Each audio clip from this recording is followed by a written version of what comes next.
Hello, True Health Seeker, and welcome to another exciting episode of the Learn True Health podcast. You're going to love today's interview. I thought it was a very interesting interview, and I think this information needs to get out there. Thank you for sharing this episode with your friends and people you care about. We need to spread this information so that people can learn that there are more tools available to them to achieve mental health, emotional health, and overall a happier life. We all deserve that. I would love for you to join my new membership that I've spent the last 4 months creating. I've filmed a bunch of wonderful videos, and every week I upload new videos teaching you how to cook in a way that heals your body, and also cook and prepare food in a way that your kids will love, your spouse will love. It's delicious food, but it is whole foods in that there's no processed foods, minimally processed, and it tastes delicious. So if you want to learn some amazing recipes, even if you could just improve your health by adding more nutrition in the form of food to your life, please come check out the Learn True Health Home Kitchen. I would love to see you there. The community so far is loving it. One of our members said that within 5 days of applying some of the things that she learned in the membership, her chronic headaches went away, and that she noticed she had more energy and she was actually feeling like she could sleep at night. That's just one of the members. We've had amazing results. Naomi's mom, after eating this way for 6 weeks, completely lost her arthritis. She no longer has arthritis. There's so many things that you can do with food to heal your body. So if you would love to increase your health, and even mental emotional health is affected by food, and there's many reasons for that. Come join the Learn True Health Home Kitchen and learn how to use food as your medicine to eat delicious food that also heals your body. Go to learntruehealth.com/home kitchen. That's learntruehealth.com/home kitchen. You can join as a monthly member. It's $9.97 for a whole month. You can come check it out. You can join as an annual member and use the coupon code LTH for a big discount. I wanted to make this affordable so everyone could gain access to this information that I've cultivated, that I brought together to help you to achieve true health. Come learn how to make delicious food that is also healing for your body. LearnTrueHealth.com/home kitchen. I hope to see you there. Enjoy today's interview. Welcome to the Learn True Health podcast. I'm your host, Ashley James. This is episode 413. I am so excited for today's guest. We have on the show with us Dr. John Huber. Oh my gosh, this is going to be such a fantastic interview. Dr. Huber's website is mainstreammentalhealth.org. His mission is to increase awareness about mental health. And I think that's really important because, as you just said before we hit record, you can take all the vitamins and you could do the perfect diet and you could do the perfect exercise and do absolutely everything perfect for physical health. But if you don't have your mental, emotional health, you don't actually have health. And so Dr. John's mission is to get us healthy in a mental and emotional way. And you have so many years of experience. So I'm really looking forward to tapping into that brain of yours so we can all learn how to be healthier mentally and emotionally. Welcome to the show. Well, thank you for having me. I'm excited to be here.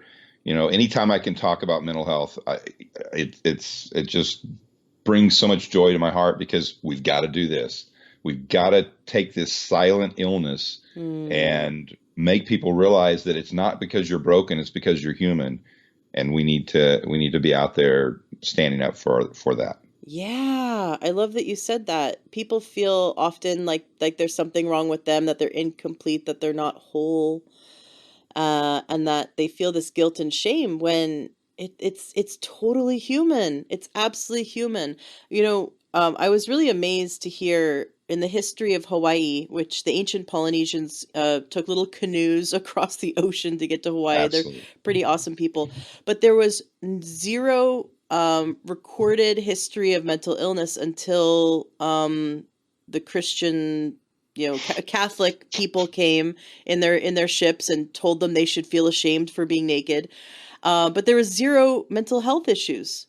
And it was just amazing. And then after they changed their diet and took on religion and started to feel guilt and shame about their bodies and their culture, and changed basically everything about what they were doing. All of a sudden, then there was recorded events of schizophrenia, and it never happened before in their culture, and other mental illness. And so it's just really interesting how um, that when we're in perfect harmony with ourselves, that we're really like going with the flow and everything's good. But when we're out of harmony with ourselves, there, I think mental illness is like a symptom. Like our brain is saying, "Hey, something's wrong here. Something isn't Absolutely. right." So I just thought that was really interesting about the history of the Hawaiians. Now you have many years of experience, and you taught clinical forensic psychology. What was that like?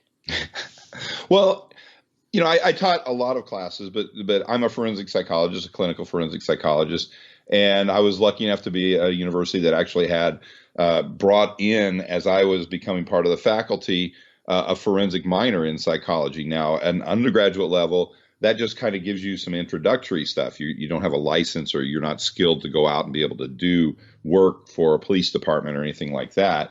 But it starts getting people's fingers and feet wet in what's going on, because when I got into this, there was 3 schools in the United States at the doctorate level that didn't require you to get a law degree and a PhD to be a clinical forensic psychologist. I didn't want to be an attorney. I wanted to be a practitioner that I could help people. One of the things I know about myself, and I've known it since I was a young child, I get bored real easy. So I have to kind of create my own environment, that I function in. And one of those things is I need to be able to, okay, if I start to feel myself getting tired or bored with something, I need to move on and do something else for a day or two. And then I can come back to that other thing if I have to continue working on a project or something like that.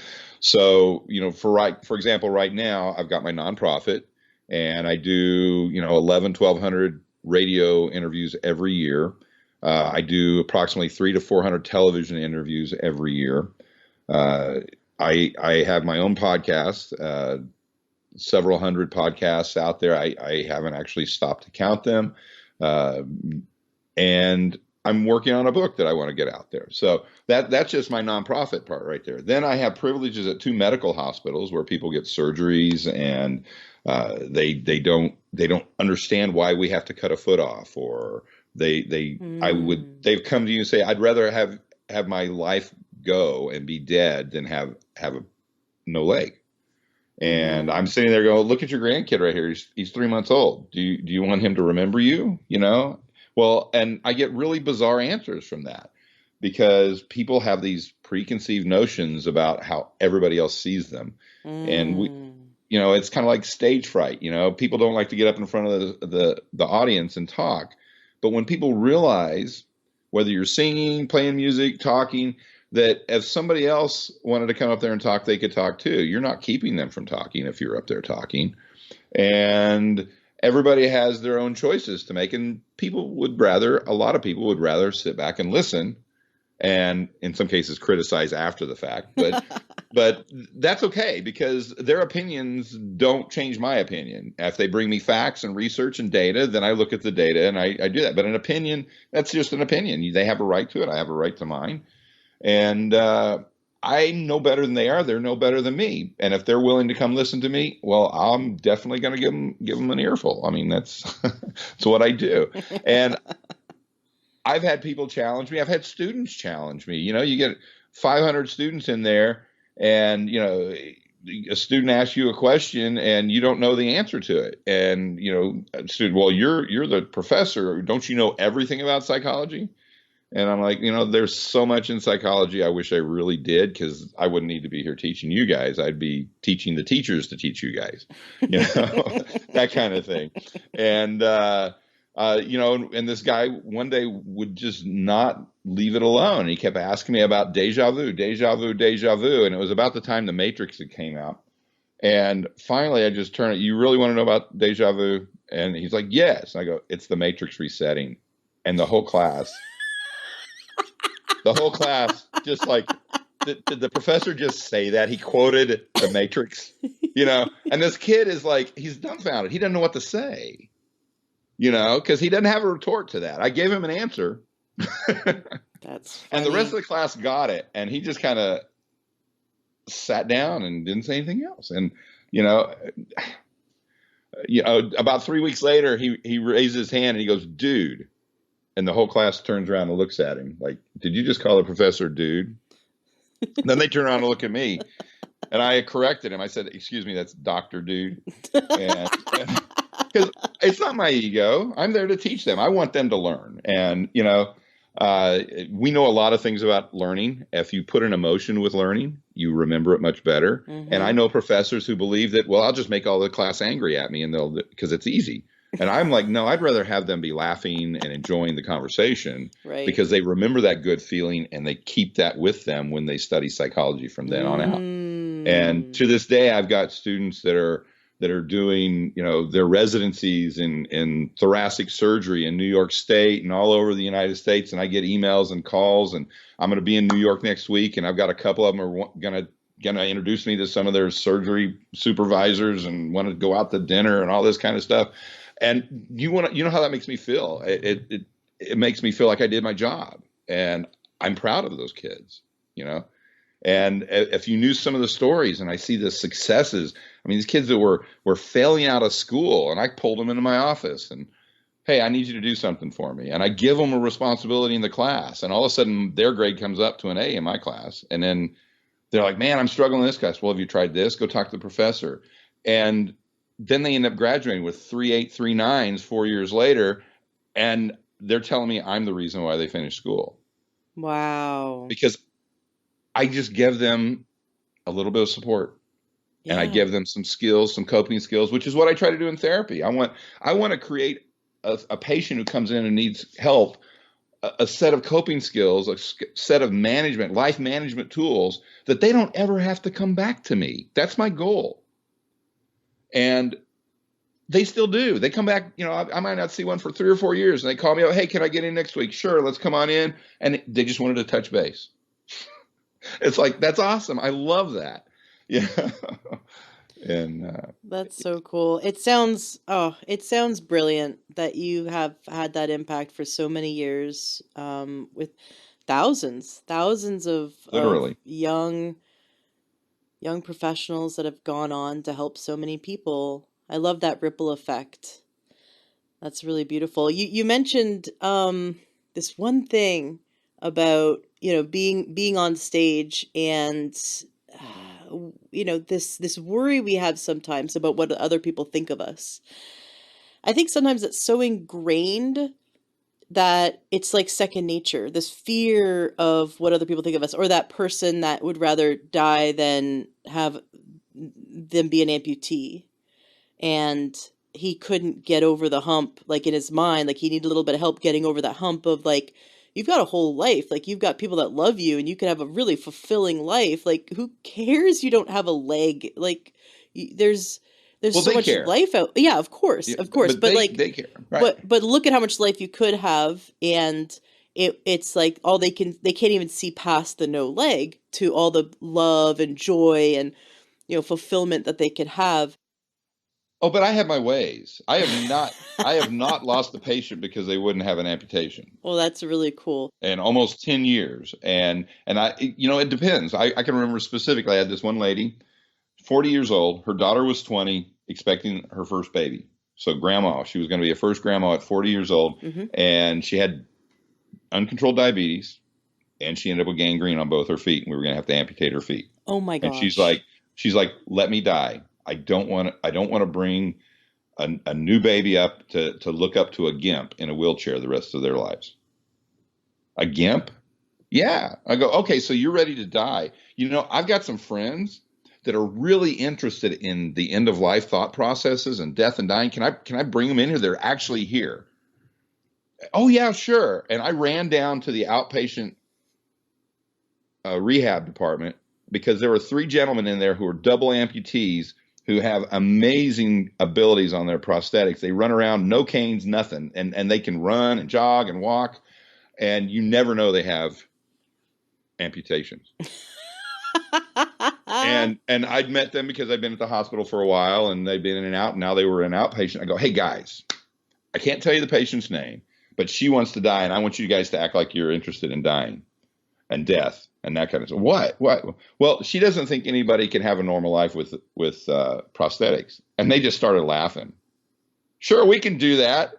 And these are guys, 60, 70 years old, and they're happy to be alive. They got their families. And literally, we're walking down the hallway, and we got one more room to go. And one of the guys stopped for a second, bent down on one knee, and untied a shoe and walked in there. And so they start asking her about death and dying. And so, you're gonna have an amputation here. No, I'd rather die. I don't want to be a GIMP. And the guy who untied his shoes was a little bit further away, and oh man, and he like made a big deal about his shoe being untied. And he propped that foot up there on there, and his pant leg came up, and you saw the steel rod of the prosthetic. And well, okay, well maybe but they want both of my feet. You've only lost one. And he reached over and pulled up the pant leg on the other leg. And she's like, what? And all three of the guys go, yeah, we're all amputees, double amputees. And let's just say she was there for her grandbaby's birth. Oh, that's awesome. Changed her perspective, give her a different point of view. We get so stuck in this is the way things are. And it's not that way. Everybody has two eyes. Hopefully they're functional to some extent, but we all see different things. Yeah, we all perceive the world in a different way. You and I could go to the same movie and walk away with a different experience. Exactly. Me and my wife did that with, what was that? The Twilight series, Mm-hmm. and she's like, oh man, it's fantasy and it's Beauty and the Beast and the vampire. And I go, no, it's an emo girl who's trying to decide if she's going to experience bestiality or necrophilia. And yeah, my wife didn't think that was that funny, but That's exactly it. You mentioned that we're worried about what other people think. And I had a recent experience a few months ago where someone I'm really close to, I found out that she had a very negative viewpoint of me and of things I've done, and actually it was completely untrue. It was just a completely untrue viewpoint, and at first I was very, very hurt because I had poured a lot of time, energy, and money into supporting her and helping her and doing everything I could to help her get over a certain difficulty in her life. And she turned around and she made it mean so many nasty, horrible things. And so at first I was just kind of taken aback. And then I had this, like, I felt like my brain broke, like something in my brain snapped, and I started laughing because I could have never in a million years predicted the things that she would have come up with. And I've spent my whole life worrying about what other people think of me. But no one has really ever actually come up to me and fulfilled my worry. Like, I'm worried about what people think about my shape or my hair color or whatever. Like, oh, I've got some gray hairs, or I didn't pluck the hairs on my chin or whatever, right? Whatever I'm worried about. Exactly. No one has ever actually come up to me and fulfilled my worry. But people come up with the things like I could never even imagine, right? Like it's just something in my brain snapped because I got that no matter how much I worry, I could spend the rest of my life worrying about what other people think, but those people will never actually think the things I'm worried about because they're going to come up with their own stuff that is so weird that I could not possibly predict worrying about those things. Oh, that reminds me, I was doing a presentation once with about 600 people there, and my daughter was about 2.5. My son was about 6, but he was sick, so I had to bring her with me. And she'd been to the auditorium before, and she picked the seat she wanted to sit at, right down the middle, my middle aisle. And so people have their assigned tickets and all that kind of stuff, and they come in there, and here comes the person for that seat. And she informed them that that was her seat, and she walked them down to actually where we had a seat for her on the front row. This person got a front row ticket, so they weren't mad. They sat there. But I'm one of those speakers. I can't stand behind a podium. So I've got my wireless mic and I'm running circles, laps around this place while I'm doing my presentation. Finally, my daughter gets up while I'm talking, and she kind of meets me at a crossroads, and she grabs me by the hand, and I got this wireless mic on, and she goes, "Look, Dad, you've got to calm down or these people aren't going to be able to follow you." And she walks me up to the front and sits me down on the chair that's right up next to the podium. And the place went crazy. It was hilarious. Yeah. And then she actually asked somebody for paper so she could keep taking notes while she was listening to my presentation. So. That's funny. Well, of course, that was her perception. Absolutely. Absolutely. Right. Because if no one was following you, everyone would have been stir crazy. Right. But I love the fact that with that mic, I can walk up and I can put my hand on anybody's shoulder and go, "So what do you think about?" And I don't lose anybody that way because I do that. I'm one of those guys. I can tell. So you have a mainstream mental health radio. That's your show. Yes. Is that the name of your podcast? Mainstream Mental Health Radio. Yes, that is the name of my podcast. The What do you? website is Right. mainstreammentalhealth.org, but we also have an extra way to get there by going to drpsycho.org. That's drpsycho.org. And people remember that one. The minute I started using that, man, Dr. Psycho. yes, Yeah. we get slammed on our bandwidth there, but that's fine. That's what it's for. But we talk about anything mental health. I mean, I've had porn stars on. I've had the president of the APA. I've had professional wrestlers, actors, politicians, accountants, massage therapists. I'm trying to think, man. I mean, just about anything. American Indians, man. Probably my most unexpected, most exciting show I did was with Jerry Cooney, the boxer. Mm-hmm. And my dad passed away in 1994. And so he never got to see me do any of this stuff. But I remember, my dad and I were big sports fans together, football, and my dad really loved boxing. So I would watch it. I didn't necessarily care too much about it at that point in my life. I didn't really see the skill. I just saw the brutality, and I know football's brutal, but I could see the skill. I could see the athleticism in that. Mm-hmm. And now I'm a third-degree black belt, and I do see the skill because I've had to develop some stuff, some skills. But they offered to say, "Hey, this guy Jerry Cooney wanted to come on and do your show." And I'm like, "Jerry Cooney, oh my God!" I remember watching him fight, when I was like 1980 or something. And he won the first time I saw a fight finish in less than a minute. I mean, I think it was 54, 56 seconds, and I may be wrong, but I think it was Leon Spinks. And he walked in, it was in Vegas, and bam, the whole thing was over. We planned on being there like 3 hours for 15 rounds, and it was like, oh, okay, so now we got to listen to sportscasters him and haw for the next 2 hours. Yeah. Well, and now, 20 years later, 30 years later, I get to interview this guy. And I'm like, my dad would be so excited. So I was excited, and we start talking, and not 3 minutes into that interview, the hair stood up on the back of my neck, and it stayed that way the whole time. This guy was amazing. He was so brutally honest. After that fight, he got offered a chance because he became the U.S. heavyweight champion. He got offered a chance to fight for the world heavyweight champion. And I want to say it was Muhammad Ali at that time, but I can't, don't get me Mm-hmm. on the actual statistics. But he had such a problem with alcohol. He had 180 days to sign the contract, and he was too drunk those 180 days to sign the contract. Wow. And, he then explained to me the way he was able to fight was he would go out in the ring and they would bump gloves, and he would go back to his corner And when that bell would ring, he would turn around and it was his dad's face on that boxer. And he Wow. would go pummel his dad's face. Jeez.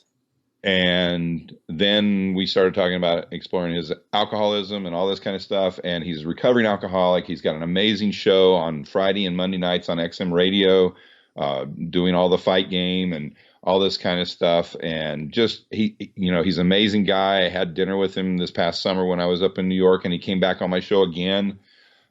Just and he always teased me, okay, you're a black belt. Let's spar. I'm like, okay, if you're willing to make it a fundraiser for my nonprofit, I'll let you knock the crap out of me. Because and then I actually got to meet him, and his hands made my hands look like I was a 3-year-old. And I'm like, okay, well, maybe I could do no, his arms were longer than my legs. I'm just dead, you know. and he's like, oh, come on, I'm 14, 15 years older than you. I go, yeah, it don't matter. I know better. I got a lot of education. No kidding. What does your charity do? What does your nonprofit do? Well, our goal, right? We're kind of in phase one, which is we want to get people talking about mental health, and I think we're doing a really good job. I mean, Mm-hmm. I've been on Jenny McCarthy's show, I've been on your show, I've talked with Dr. Drew several times on his show, and I mean, it's funny. I've had all summer long. I had politicians calling me from Washington D.C., from other states, calling me up. What's your opinion on this? I got to go talk to these people, and it's like, wait, people are actually talking about it now, and they're hearing me, and I feel like I'm finally getting to that point. Our next goal is we want to do something for our first responders and our veterans, and what Mm. I mean by doing something for them, we have a lot of great practitioners in the VA, for example, but we don't have enough, and we're underfunded. And they throw money in there, but then they can't. They got to build infrastructure before they can put more therapists in there, more psychologists, and it's just, man, we're fighting an uphill battle. And what Mm-hmm. I'd like to do is create some sort of system. And we've got a model ready to go. When we get to this point, we would like to create a website where basically the veteran would log in and they would create an account, and within that account, verify that they're a veteran for sure, and then they get a code number. They take that code number to any licensed therapist in their community, and that code number is what they log in with, and it pairs them up, and they send me the HIPAA consent from the patient, and a summary of the notes. I don't want details, just a summary of the notes, so our auditors can make sure they're actually doing psychotherapy, and we pay them for their therapy services. And for Central Texas, we think that if we had about 13 million a year, we could take away enough of the therapy from the VA that there would not be any delays at the VA in Central Texas. Nationwide, we're looking at somewhere between 160 and 180 million dollars, and that's nothing. I mean, it really is. When you think about Planned Parenthood gets 800 million from Congress, Right. and then they get 800 million from donations, another 600 million from, or 300 and something million from corporate America, and they're giving birth control pills out. I want to go out and stop what we have right now is 20 to 22 veterans killing themselves every day. We had Yeah. one here in Austin 2 months ago. He walked in, he needed therapy. Now, to get a veteran to say, I need therapy, think about the environment they lived in as a military personnel, where you are dysfunctional. You are a threat to the unit if you have mental health issues. Yeah. So they hide everything. But that veteran finally gets to a place where his life is so distraught, so much in upheaval, that they're willing to go to the organization that's supposed to be helping them and say, I need a therapist. They usually go when it's at that dire point, and they get told, oh, we'll get you in 120 days. We got you an appointment set up with Dr. Smith. And that patient here in Austin, Texas, walked over, sat in the waiting room for a couple hours. The waiting room was full. He pulled out a gun and blew his head out. Oh. And that is not unusual. And I've had veterans call me and say, at different parts of the United States at different times, I've been doing this now for 4 or 5 years. At one point, there was an area of the United States where there was a 13-month wait when you walked in and said, I need a therapist, before they could actually see one. Jeez. That is, I mean, it is so disgusting. in so many different levels. Yeah. You know, these veterans put their lives on the line so we can have our independence, have our safety, have our freedoms, and Hmm. we can't even get them a therapist. And you know, that's man, that's phase two. That's what I want to do. Right now, you know, we're making some headway. We're getting some airplay, and I think we're starting to stir things up. Like I said, this past summer, I was amazed at how many phone calls I was getting from politicians and things like that. And I'll tell you something also amazing. Bob Salter, who is a sports broadcaster for WFAN in New York City, the largest all sports radio station in the nation, the first NBC's benchmark studio. He had me in this summer. He introduced me for 5 minutes and he opened up the mics and we talked mental health for 2 hours straight. Not Nice. one question about sports. And the fans were asking the questions. And I got Wow. home, and for the next 4 months, I was getting handwritten letters from people thanking me for going. I didn't get one derogatory statement. I didn't get one person saying, "Hey, why didn't we talk about the Giants?" And you know, I'm back on the air in 2 weeks on Sunday morning. So, and they're giving me 2 hours again. Oh, I love So it. it's exciting, and people are listening. People are taking heed, and you know, that's the first step. We got to get this. And if you think about it, you know, go back to the '80s, early '80s, childhood cancer. It was, you know, shameful what we were doing. We had a 15% survival rate. That means 85% were dying. You know, there were some specific cancers that we cured better than others, but in general, 15% overall, 85% death rate. Today, we have a 15% death rate and an 85% survival rate. And what did we do? We started getting the histories of these kids, what was going on in their lives, what type of activities were they doing when they were 6 months old, when they were 2 months old, when they were 2 years old, and then they got their cancer at 6, 7, 8, 9 years of age. They had this really great history, and we've been able to sit there and see, hey, these are some signs that we need to start watching these kids. And so when they go in their pediatric checkups, the pediatricians are going, hey, you know, how's he doing? Is he turning over? Is he doing? And wait, let me go check this out. And they start looking for things, and you catch it before it ever becomes a terminal situation.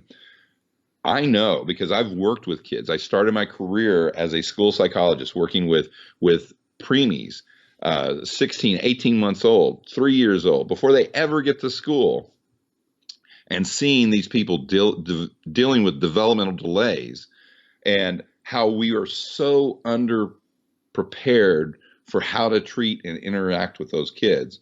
And then historically, we've just kind of thrown them in the classroom, Yeah. and we're playing catch up. And now, you know, in the late '90s, they turn out, oh, we have to do research based. Well, there wasn't a lot of research based interventions actually.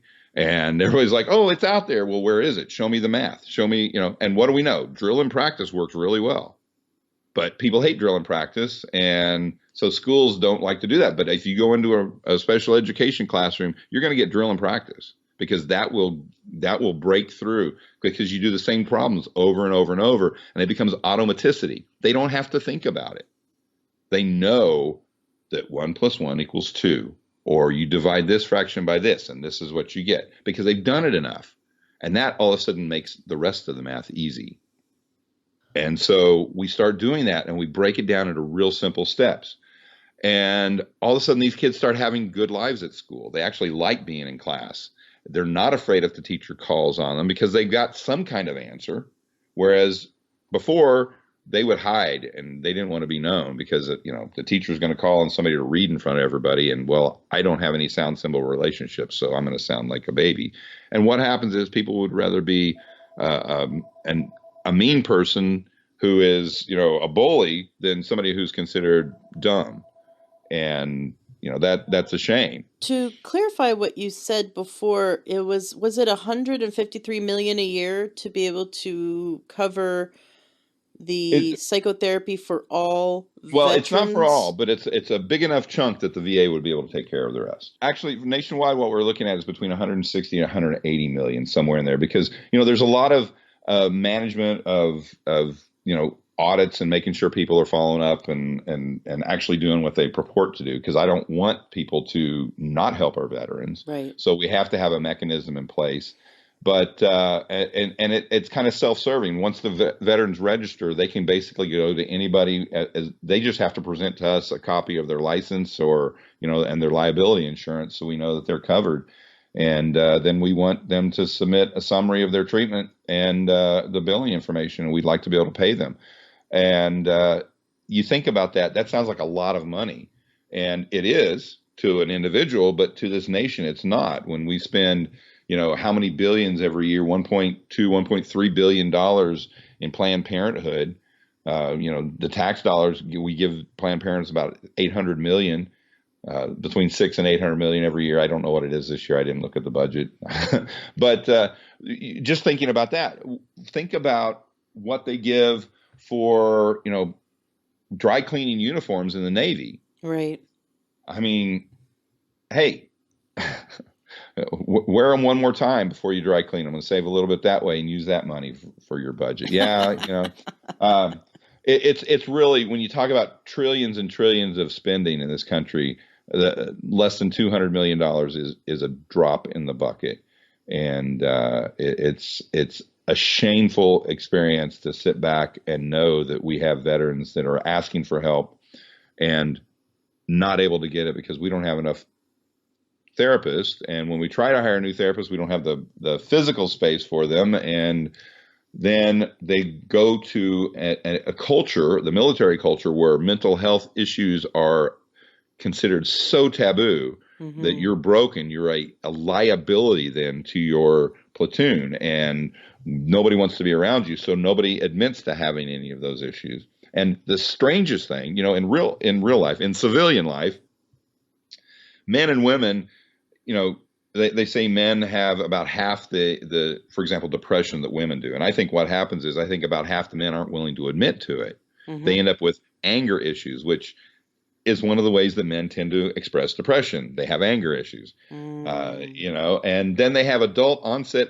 attention deficit hyperactivity disorder. They can't focus, they can't attend. And guess what?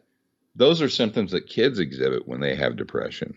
So doesn't it make sense that maybe adults might have depression? And you notice the pediatricians in my community, they start going, I'm not going to give them Ritalin. Let's give them some Zoloft and see how they work first.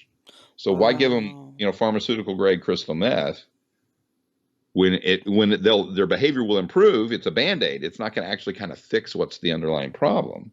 Right.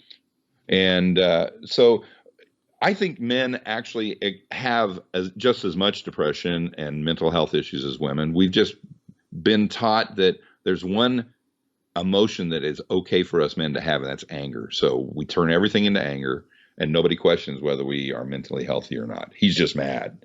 It's a hard life being a man, Wow. and that's it is. It's a hard life being human, period, male or female, it across the board. And I think we end up with a lot of people who should be getting help that aren't. And women go and get help, except the female veterans. They're actually as resistant as male veterans are at getting psychotherapy. The female veterans are 10 to 20 times more resistant to getting psychotherapy. Sure, that makes sense because they have something to prove. They have something to prove, and not one of them that I've talked to, they've all said this one way or another. They don't want to be the poster child for why women should not be able to go to combat, because they wanted to go fight for their country. A really good friend of mine was held hostage at knife point by her friend, female veteran, who had seen horrific things, Yes. dead children, just really, really horrific things in the Middle East. And she just snapped one day and she held my friend hostage at knife point until the cops were able to calmly talk her down and get her admitted for help. But there was a lot of signs that she was ramping in that direction, and she wasn't willing to get help. And luckily they were all able to talk her down and get her calm. But it's making it normal to seek help is the first step. And I love that that's what you want to do. You want to normalize that it's human and normal to go get mental health, to seek it, to seek mental health, Absolutely. and that it's okay if you're having suicidal thoughts, if you're depressed, if something is off, you're not broken, you're not wrong and bad, and there's nothing to be ashamed of. It's that the most healthy thing you can do for yourself is go get help. And like you said, the female veterans don't want other women to be deterred from going into combat. It's, you know what, by holding on to your mental illness, you're actually going to deter other women. But by seeking help, you are showing that you are strong, and that um you knew that what you needed when you needed it, because you're going to come out of therapy, maybe months or years later, you're going to come out the other end strong, sure of yourself, healthy. You're going to come out the person you are deep inside, and you will be a prime example of what a healthy veteran does for other veterans. Absolutely. So, but in the Absolutely. moment when we're in mental illness, we're so afraid of what other people think, and we have to remember, like the lesson that I got a few months ago, we have to remember people will never actually be thinking about what you're worried they're going to think about, because they're coming up with their own stuff that you could possibly, Absolutely. they're going to be like making fun of you because your eyebrows are too close together. Like the stuff that you're worried about, they'll never actually think about, but they're going to Not come at up with all. stuff that you can't even predict, and you can't even prevent, because everyone's got their own filters. But all you can do is make sure that you are the healthiest person that you can be for yourself and for your loved ones. You mentioned that there's a deficit of therapists. Is this just in the VA, or is it across the board? Are we seeing that the United States and possibly other countries just don't have enough mental health counselors?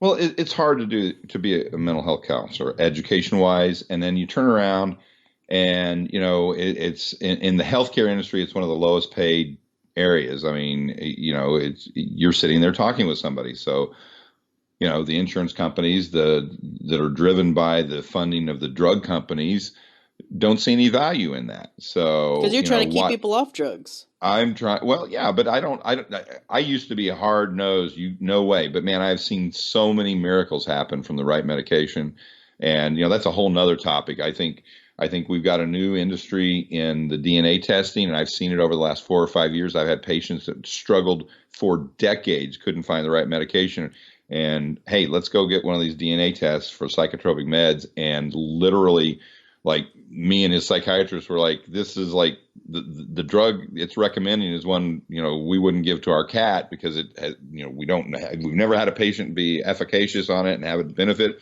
but we did it, and amazing, like there was no 6 to 8 week turnaround for this person. Like in 48 hours they were like, wow, this is what normal is supposed to feel like, and they're calling us and leaving messages going, this is awesome. So I think Mm. having that access to our DNA and that human genome, and knowing that, hey, you don't have enough receptor sites for this, or you don't have enough glands that are making the right neurotransmitter for you, so we need to use a reuptake inhibitor so that there's more of it floating around in your central nervous system and your body can use it. Man, that is amazing. And right now, I don't know of any insurance company that actually pays for the test. The test is a little right around $300. But the patients who do it are usually at their wits' end, or their family is, and they pay out of pocket for it. And it's a great. I've 4 out of 5 patients that have used it. It was a life-changing event for them. How does someone know when they would benefit from a drug, or when it's simply something they need to process and work through? Because like drugs, I'm getting that drugs are a tool in our tool belt, but they're Yes. also a last resort, not a first resort. Well, I think And there's other drugs that are further down the road. I think ECT is a last resort. We use it. I've seen it work. But what I like to see, actually, because I'm kind of weathered, I've done this for a while, and I've mhm. worked with a lot of different patients. I'll come in and I'll start working with a patient without drugs if they don't want that. But there comes a point when I see, okay, the pathway they're on is a pathway to failure. And what I need them to do is, even if it's just for 6 or 8 or 10 months, so I can get them on the right path, to let me get them on the right medication with their physician so that they can kind of get a break and they can quit struggling with that depression all on their own. And that is Mm-hmm. all encompassing of them. And then we can start changing on the effects of, changing how you think, your cognitive reframing, restructuring, and develop skills that, hey, if I go this way, if I talk about this and I don't separate myself and compartmentalize myself from this, I'm going to get encapsulated in it and I'm going to fall into a deep depression. So I either should not be talking about it, or I need to prepare myself and find a way to train myself through that conversation so I realize it's not personal to me. Mm. So you're helping them with the skills, and you see that there's certain people that are just trapped, and that Yes. the medication is going to help them. It's not, you don't want to put someone on meds for the rest of their life necessarily, but you really want to use it as a tool to help them get over that. What's ECT?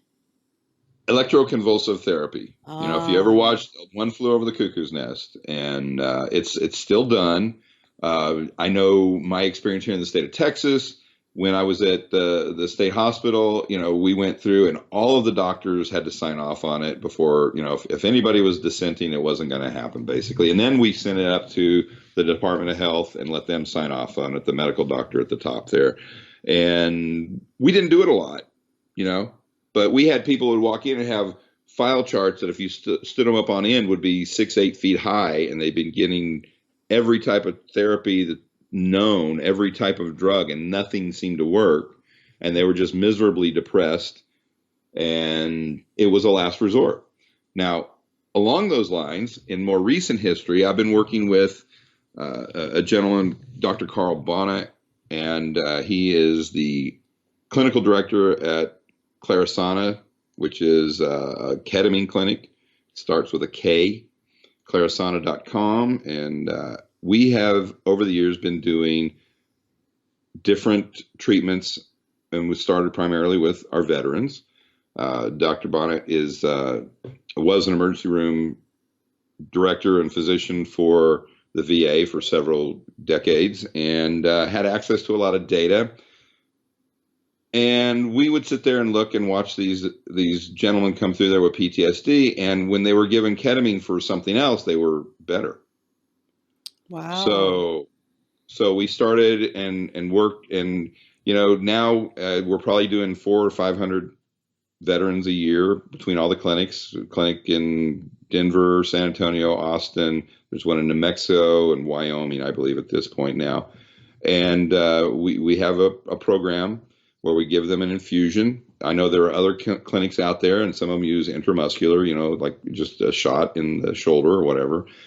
We have a lot of success with the IV pump, where it's just kind of free floating, and we monitor exactly how much ketamine is going into them for a certain amount of time. We don't want them. Ketamine is used as an anesthesia medication, and we're not putting it in a bolus type setting where they're going to be knocked unconscious. That is not our goal. In fact, our facilities are not set up for any kind of sedation type stuff. We are there treating and using that medication psychotropically, like a psychotropic, like an antidepressant or antipsychotic. And the whole idea, when we bring in the therapist side of it, is we're able to drop those individuals' self-defense mechanisms, and we can get right to the heart of the matter. But with the PTSD, the post-traumatic stress disorder, the advantages we have with that is, one of the advantages it has as an anesthesia is that it has an amnesic quality to it. In other words, it helps people forget things they don't want to remember. Permanently or temporarily? Well, if you just get 1 or 2 infusions, it's going to do, temporarily at that moment. But, and I'll talk a little bit more about this in a minute, but we do a series of them. We have a program designed, and, we talk about it being a 30-day, but it's actually more of a 12-month program, in that we like to have the patients and do most of the work in the first 30 days. And then we have them come back once the next month. And based on that interaction, we predict, do they need to come back in 4 weeks or 5 weeks or 6 weeks the next time? And we see them sporadically over the rest of the year. And what we see is a permanent change for most of these individuals. And it's in my opinion, it's kind of miraculous, in fact. And why do I say that? Well, think about your memory. When you use your memory, you go in and you think of a childhood memory, in elementary school or whatever, you pull that out of that memory storage center, and only one part of your brain can use that memory at a time. No other part of your brain is doing it but your recall, and you're trying to focus on that. But as you recall that, you remember the emotions, and you start feeling those emotions, and you remember, the smells, and you start having those smells. And then you start, maybe somebody is standing there that you like, maybe one of your kids. And so you start telling them your story, and your kids kind of look at you and they ask you a question you never thought of. And you go back to that memory and you change that memory just a little bit because of that input. Now, what that's like is going into an old analog Dewey Decimal System library, and you're looking for this book, and you find the book and you pull it off, and you stand there and you stand there in the middle of the stacks, and you flip the pages and you read this little chapter right there, and oh wow, that reminds me. And then you write a little note in the margin, and then you put that book right back up in the library space. When you're through reading it, the next person comes and checks that book out, but this time they read your note as well, because you've changed that memory. That book will never be the same because you added that in there. And maybe they'll add some to that memory. And then they put it up in the bookshelf again until you go back and pull that memory off again. And we can go through that process with the patients about their trauma event and get them to change that trauma event, their perspective on it, to essentially, in some cases, have them, drive part of the negative stuff out of their memory. And now we can recover that memory. It's not like they'll never have that again, ever again. But now they can function, because when they think about being in a marketplace in Kabul, they don't think about that IED blowing their friend's leg off. What do they think about? Well, everybody's different. Everybody's different. That's part of the beauty of that. They remember that there was a firefight there maybe, and they just don't remember the specifics. And then when they see their friend, then they remember it in that moment, but then they go back to living their life. And when they talk about it, they talk about the firefight, not their friend getting his leg blown off. So we alter their memories, but it's not under my control, really. It's under the patient's control.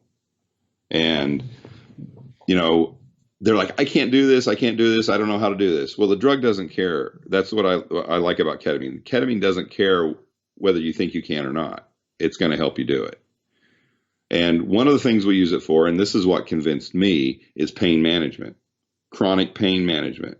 Now, I broke my shoulder playing football in high school and trying to play in college. At 18 years of age, I have steel pins in my shoulder, my left shoulder, and I've had chronic pain since I was 18. Well, when Dr. Bonnet and I got together, we were talking about all these different things, and he started mentioning chronic pain. I go, oh man, my shoulder, over 20 something years, I've had this chronic pain. Well, he's a smart guy, and he's like, well, why don't you come down to the clinic and watch some of my patients go through the infusion and just monitor things, and maybe it's something you want to do, maybe it's not. And so I watched the day, and there were some people in there for pain management. And I came in the next day, and one of them was a 20-something girl who had a degenerative bone disease that started affecting her about 14. And by the time she was 16, she couldn't sleep without heavy opiates every night because pain was so great. And she walks in the front door. We're sitting there, having our little cup of coffee out of the Keurig, and she walks in and she's crying. And I'm thinking, wow, this isn't good, And Bonnet is just like, hey, how you doing? Pretty powerful experience. Yeah. I'm like, this is normal. And so she starts saying, oh my God, it's the first time since I was 16 years old I slept through the night without one narcotic. Wow. And she came in and she got it. And, she has now we do follow up with little microdosing and things like that. You don't always have to keep coming back for these heavy infusions, but after I watched all that, Bonnet's like, well, you want to try it for your shoulder? And I took one infusion and my chronic pain stopped. Forever? Well, I take microdoses every once in a while. I'm a third degree black belt. I do stupid things that somebody my age probably shouldn't be doing, jumping off things and smashing things with my fists and my feet and knees and things like that. Playing with swords and 6 foot fighting staffs and like that. And then turning around and some sixth or eighth degree black belt who's, pushing 70 knocks me on my backside. And I'm like, oh, what? You're a skinny old man. Why did you do that? How did you do that? But so I get some bumps and bruises, and most of them go away, or I sit in my hot tub for 20 minutes and it goes away. But when it gets back to my shoulder and I hurt something there, it starts bugging me, and so I take one of the micro doses and I go to bed, and I wake up in the morning and it's like, wow, my pain doesn't hurt. It's gone. And what we found out, and we've gotten the research on this from, I think it was Johns Hopkins did this. They found out what happens when you do those infusions in the right timing. Your brain takes those nerve signals from your peripheral nervous system and feeds them through the lower brain stem. And there's a filter process in there that says, okay, this is pain, this is pain. Oh, this is normal. This is pain, this is pain. And it sends them to the right places. Well, the ketamine resets that and says, oh, this is a chronic pain. Every time you've had this infusion, you've had this pain, and there's no new damage there.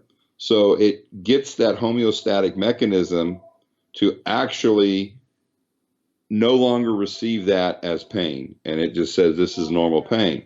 But if you re-hurt yourself, that new pain is there, and you know it's there. Whereas an opiate would just kind of block the pain, and you could go and get hurt by continuing to play with a bad torn muscle or something like that. It actually makes the pain go away too. And my experience with opiates, whether it was OxyContin or Norco or any of those things, is what happened was I just didn't care about the pain. It didn't ever really go away. But with the ketamine, it actually went away.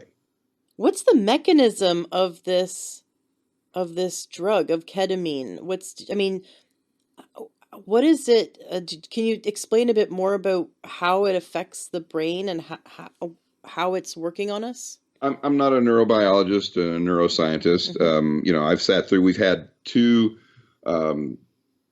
medical ketamine conferences. The first one ever on ketamine for physicians in the United States was in Austin, Texas, 2 years ago in September. The last one was in 2019, sorry, in Denver. And present for both of those, and amazing research that's been out there. Amazing thing, most of the research has been done since the late 60s, early 70s, actually from Russia. But most of that technology and the ability to convert technical Russian language into technical English, there aren't people who can do that. So people haven't had access to it. So Dr. Bonnet and myself, we're sitting there going, what are we going to do? And Bonnet just like, well, let's try and call them. So we got a hold of them, and they speak fluent English, and they were able to tell us what it was. It was like, wow. So, so actually, we have a couple of them sitting on our board of directors, some of these researchers, and they've told us some of the issues with, their government, because they're trying to become more capitalist, and nobody owns a patent for the general ketamine, and so they're not fostering research in that area because none of the drug companies are, going to be able to capitalize on it, so to speak. So they basically kind of had their research ended, but they have so much experience on it. And, we've been able to detox alcoholics, other drugs. We've detoxed heroin addicts, and with their help, and we've been able to do heroin addicts without any significant withdrawal effects at all using the ketamine, because the receptor sites that are used by heroin are also used by the ketamine. So they drop in there, and then we basically replace that with the ketamine, and then we can easily wean them off the ketamine because it doesn't have the withdrawal effects. That was my next question, was about, I've heard that ketamine has been used successfully for addiction. Besides withdrawal, how does it help people on the mental emotional level with addiction, with overcoming addiction? Well, you got to think about a lot of addiction. You know, one of my patients was telling me that he had some bad things happen to him. He was really depressed, and he casually drank pretty much his whole life. Then one night he was really depressed, and he poured himself a drink, and he took that drink, and when he finished that drink, he felt normal. For the first time in weeks, he felt normal. So he spent the rest of the night trying to duplicate that feeling and finished off a bottle and woke up 3 days later. Mm, And he got up, and what he wanted to do was feel normal again. So he went after that, went down and got him another bottle.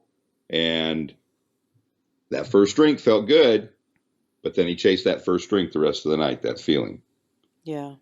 Okay. And then it got to a point where he became physiologically addicted to the alcohol. And then it became a 20-year issue and ended up losing jobs, divorce, all this kind of stuff. So it took over his life. Now, not everybody is specifically that way. There are, people who just have that addictive personality, and we know a lot of things about alcohol and drug use and drinking. For example, something like 94% of college students at some point in their college career go into binge drinking. We know that about 3% of those people continue binge drinking 10, 15 years after they're out of college and they've got an alcohol problem. Mm-hmm. So binge drinking might have happened one semester for you. Wow, I'm not going to be able to finish college if I keep drinking like that. And you get your drinking under control and you go on. But for some people, that's how they feel normal. And could be because of some trauma, whether it's abuse, watching some horrific thing happen, living in a house where, the parents are very violent with each other, violent towards the kids. Maybe there's sexual abuse that neither of the parents know about, or maybe they both do. There's so many reasons. And the reality of it is, I can't say there's one thing, but I could say trauma, because all of these things that we're talking about are some form of trauma, whether you've seen somebody get hurt, somebody's violated you or abused you, or you've watched somebody else being abused. It's all a form of trauma. So there's some trauma somewhere in there. And the alcohol was allowing this individual, when they had the right amount, to not feel that and actually feel normal. But then they chase that normal feeling with the next 15 drinks. Right. And the same could be said for food. Absolutely. Look at chasing the dopamine, and eating food is the only time I feel happy, normal, safe, Absolutely. secure. And it's like socially acceptable. It is socially acceptable to drink alcohol, but it's socially acceptable obviously to eat. Less socially acceptable to do meth, but that still doesn't stop people from seeking it, because, and I have a client who is in and out of rehab because she says it is the only time she feels normal is when she's on meth. And any other time she feels incredibly depressed to the point of just not wanting to be here. And Absolutely. she's fighting it. She's fighting it. She's sober, but it really, for me, I've never done meth, so I don't know this, but that she said the first time it was amazing, but then it made it so that any other time she was sober, it was her life had lost all of its luster. That's one of my patients said about heroin, and he'd Mm, been detoxed 13 or 14 times, and we went through the detox with him and used the ketamine, and he said, "This is the first time somebody jacked with my mind." And we're like, "What do you mean jacked with your mind?" He used other profanity words and stuff, but I'm like, I go, what do you mean? He goes, "This is the first time when I got off the heroin that I didn't even think about, I need more heroin. All the other times I wanted more heroin." mm. That's really fascinating. I'm, you know, I prefer to do things holistically, not with drugs, but I see that this is like really a powerful tool that can help people get to the other side. I'd rather see someone on a drug and alive than not on a drug and dead, obviously. So it's like get the best tools for the Get the job. best tools, because you can do methadone, but now you have a harder physiological addiction. What I see with the ketamine is that it changes their thought process. It changes how their brain takes those stimuli on. And for example, last year we had about 14 alcoholics come through our program, and all but one of them 100% sober. The other one, the 14th one, just for lack of a number, he fell off the wagon, and now he's, as of yesterday, he's 5 months sober. Nice. We got him back. We gave him a few booster bumps with the ketamine, and and he's 5 months sober, and I can tell you that because we have like truck drivers can get, their companies can put those breathalyzers on their trucks and stuff like that. Well, we got him a portable one and said, if you want to stay on our program, you have to blow on this anytime it blows off, and it goes off randomly anytime. Sometimes it'll go off 3 times in an hour. Other times it'll go off 5 times in 24 hours. And it wakes him up at 2 in the morning to blow. He doesn't know when it's going to happen, but he agreed to that because we're trying to support our stuff with research. So we've Mm-hmm. got this stuff going on, and it's working for him. And it takes a nice little picture of him, so we know it's him blowing into the machine, and it's not, he didn't train his dog to blow into it or anything like that, and which I'd kind of like to see, but that's but and he's now 5 months, and he actually sat down with me yesterday. He said, the last time I was 5 months sober or longer. I'm like, no, when? He goes, I was in middle school. This guy's 60 years old. Jeez. That's talk about achieving some mental clarity. Absolutely. And it's so funny because like the last 3 months, his thought process has started to become, for lack of a better word, more adult like and less 10-year-old like. Yeah, I bet. And it's just amazing what's going on with him. And I had to wait till he left. I mean, I had tears in my eyes. I was like, oh my God, this guy's finding his life back. He's getting it Mm. back. And he actually said, um, he'd gotten a new job, and he went out and got some new clothes. And his first day of the job, he got up to go get dressed and everything else. And his wife had gotten up before him and pressed everything. And he goes, in their whole marriage, she never once did anything like that for him. Mm. She was so proud of him being sober, and he decided he didn't like that other job because it was reminding him of drinking stuff. So he made a change, and he goes, I got home and there were notes all over the house how proud she was of me. He goes, that was amazing. He goes, you just don't know when you've never gotten that before from anybody. So, for people who've struggled with depression, post-traumatic stress, chronic pain, and or uh, some form of addiction, and other forms of therapy they've tried, it's not worked, they're struggling. You're seeing really great results with ketamine. Also coupling ketamine with mental health counseling. You're not just giving ketamine to people and then they just leave and that's it. Like you're addressing the underlying issues as well, right? Absolutely. And that's so much a part of it. Now we've treated, I think last year or not me specifically, but the clinic, we treated about 400 veterans with PTSD, and they all didn't get psychotherapy counseling. I mean, that's a hard thing to push when we're talking about that culture. But if Mm, we couch it right, if they do it right, they don't necessarily have to have the therapist right there. Okay. Now, some of them go in there and they're, oh, I'm not going to need a therapist, and they go fine, and they do halfway through, and then we get a call, and one of us needs to go in and work with them, because either they're not getting the results they want, or they're getting results and they know that they need to, they're putting this money in this, they need to take advantage of it, and so let's go ahead and get the therapist in there, and it facilitates things much much more quickly. interesting.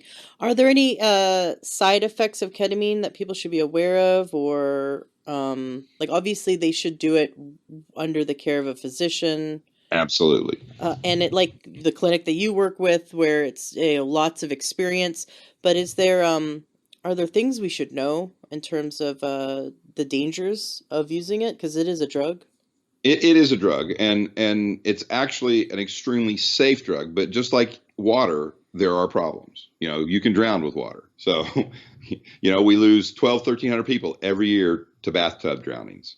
So water can be dangerous, even though we have to have it for life. So taking that into consideration, ketamine was a drug that was designed originally. The federal government went in and sent their laboratories to work to make a synthetic opiate and ended up creating this drug called PCP. And it had some really great advantages, but it had some really bad things going on with it too. So bad on the street, it's called angel dust.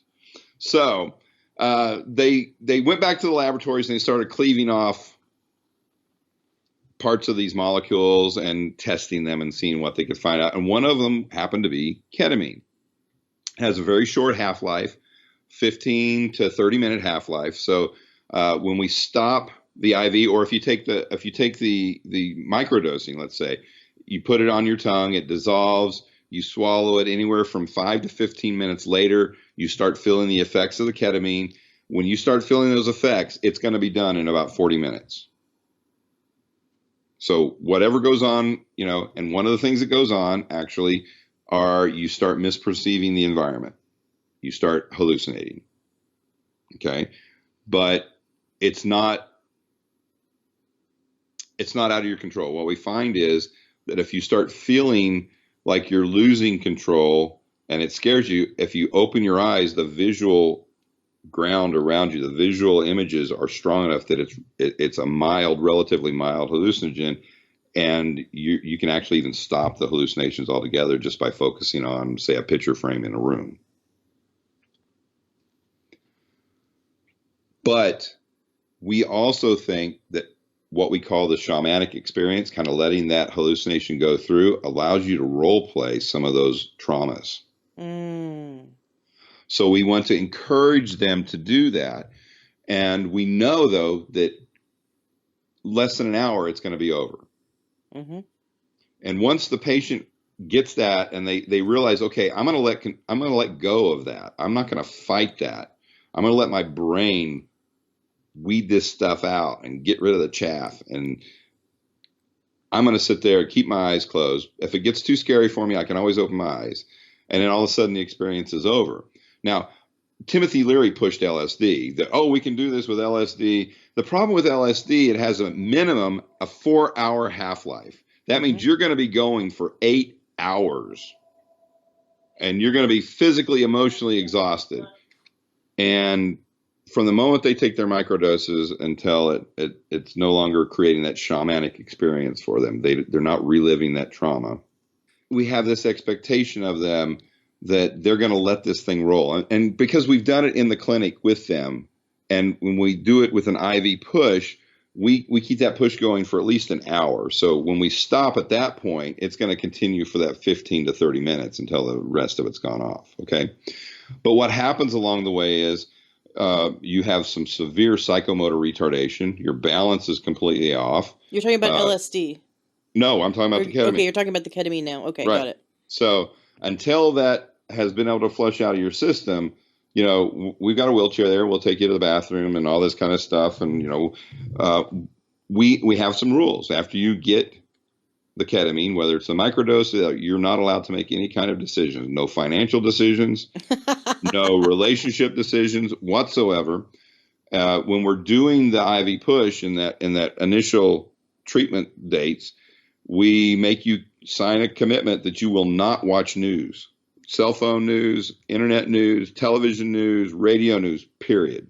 No news. Because you have, by taking this ketamine, you're letting your defense mechanisms down. And we don't want you to incorporate the negativity of news, because that's how they sell it, in you. So we prefer to have them in one of our facilities where, we have massage therapists there, and we have, cordon bleu wannabe chefs who are going to the school doing their internships, and cooking for them and things like that. And, got a nice hot tub and a pool, and they can relax, and we do yoga, and, and we don't have TVs there. They come in, well, you got everything else, but there's no TV. because you don't need them. You take We're their gonna cell phones away from them? They get 1 hour a day, so and it's supervised because we don't want them going to the news. But that's part of the thing. We pick them up at the airport. We want to have a car for them. They can Uber. They could if they wanted to, but again, we have their phone for an hour a day, so we would know about it. But um, we want them to just chill. We want to teach them how to be human, and Mm. that's not being attached to a computer, whether it's a flat screen TV or your computer.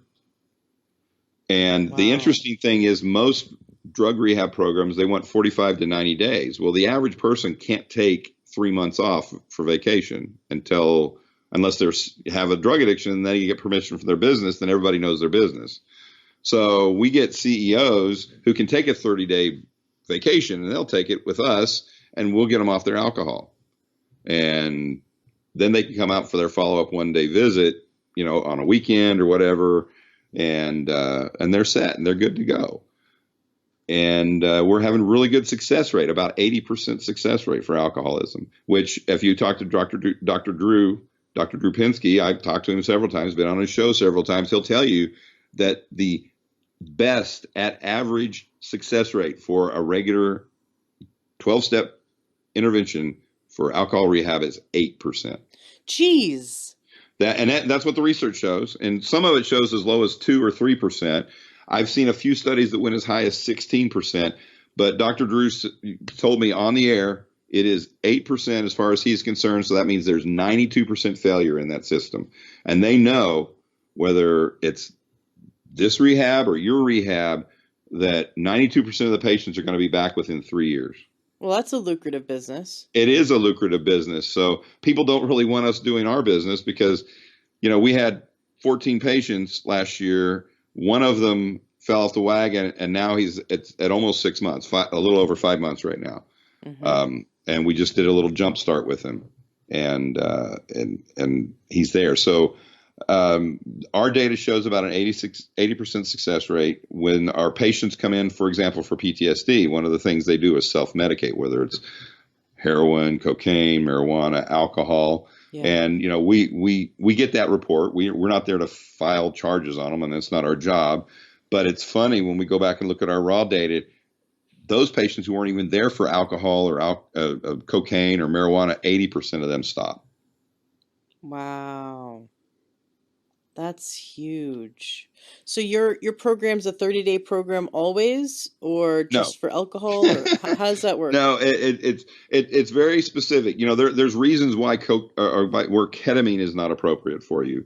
And so one of the things we want to do is we want to do a psych eval on you. We can do a quick one and know within 24 hours whether this is an appropriate treatment for you. So Mm-hmm. we it costs us money, so we charge you for that eval, and you get your deposit for the rest of the 30 days back if you're not appropriate. But the cost of the that actually incurs some costs for us. So, but we've learned what's not appropriate. One of the things that obviously is not appropriate for ketamine treatment is if you have a history of psychosis, active psychosis, especially. If you have drug-induced psychosis, it depends on the drugs and how you were using and things like that. But it just regular schizophrenia, active psychosis, or maybe bipolar disorder with psychotic episodes during your mania phase and things like that are not good indications that you're appropriate for that. And we have some cutoffs levels on the MMPI and the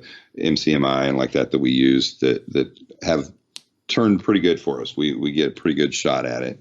We don't want to put anybody in to a bad situation, but we also know that a lot of people are coming to us because nothing else has worked. So we want to try and get as many people as we can too. But we don't want, if we know, like, okay, everybody who's had these scores, when we give them, they were not any better, and now they were out the $35,000 or $40,000, and they're hurting because of that. So it's not appropriate for us to follow through with that. So here's your money minus the psychological evaluation. We'll write you a nice report. You can take that with you if you'd like, and then we follow up with an evaluation at the end, Mm-hmm. and we see pre and post treatment intervention effects. and it's just amazing. And we talked about that before the show, before we started taping, and I really can't get into too much of that, but it's totally floored me, and it's made me go back and look at my 21 years of teaching graduate students and undergraduate students, and wow, if I'd only know then what I know now. Hmm. But Yeah, there's some stories you can't tell right now for legal reasons, but there will come a day when you absolutely. can, and I wanted to have you back on the show for sure because those stories need to be told. The listeners need to hear them. They're pretty amazing. But for legal reasons right now we can't talk about it unfortunately on the air. But one day you will be able to share these beautiful, beautiful stories for listeners who are interested in going to the clinic you work with that uses ketamine. What website would be best for them to look into that further? KLARISANA, and we have one in San Antonio. We have one in Austin, and I'm do more work with the Austin one. San Antonio's a really long drive for me. I have gone down there and done it, but I know everybody in that clinic and who works there, and I know all the clinic here. My staff works up at this one mostly. We do occasionally again go down there. There is a Clarisana in Denver, and that's kind of become Dr. Bonnet's home clinic, and we all kind of bounce around between the three places as needed. And we have Dr. Bonnet's licensed in all the states that we've got, and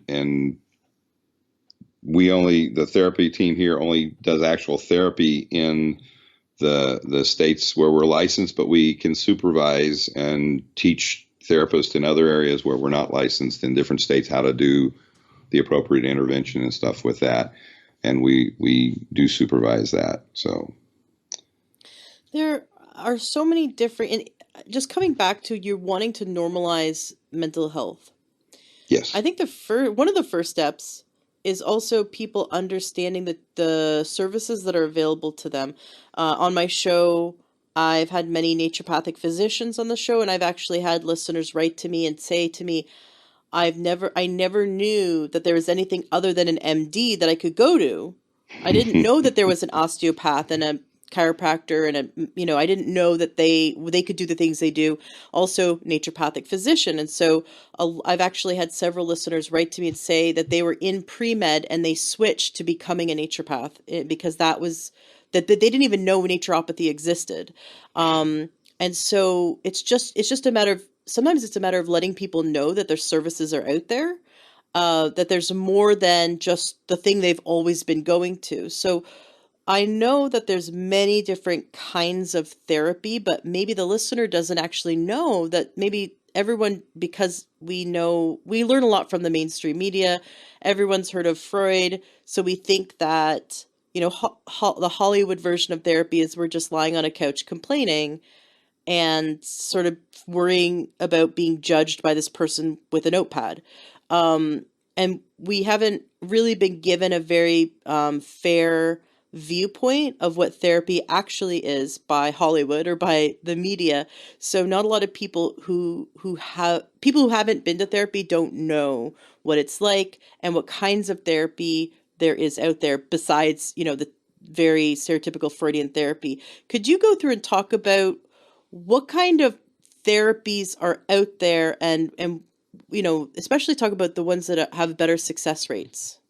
Well, there's a lot of different types of therapies out there, and one of the interesting things I'm currently working on a book right now on what it's like to go to therapy for the first time, because a lot of people are afraid to go to therapy. They're going to brainwash me. They're going to have some kind of mind control over me, and the book will get into that. But the problem with that is it's got to be a short read, because if you're depressed and you need to go see a therapist, you don't want to sit there and read a novel.